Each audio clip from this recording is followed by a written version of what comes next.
Oh my gosh, you got a knife. All right, cousins, we haven't done a makeup for besties in a while, but I wanted to take a look at some new e.l.f. products. Our contestant number one, make sure you go follow her on TikTok. She slays this look. I tell you, all that went into this blew my mind. Look at that. Now, I noticed that she did our eyeshadow first. Let me know in the comments if that's something that you guys prefer to do when you do your makeup, to do the highlight, the eyeshadow, the look. This one was done intentionally on purpose first. I also noticed that she put the foundation on with that little circle sponge. Let me know, what is your technique and what is the best foundation that you love to use. Now we're looking like we're going back in to create maybe some highlights.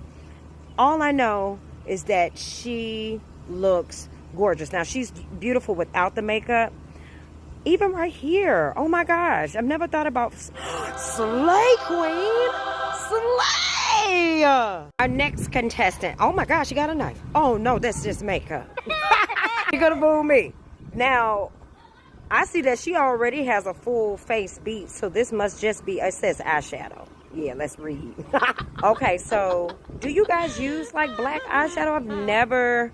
I haven't had any. Let me know your point of reference if it's good to invest in. It looks really good. She's using it for the lips too. Oh, now that is beautiful. What you think? All right, our last contestant for Makeup for Besties. Oh my goodness.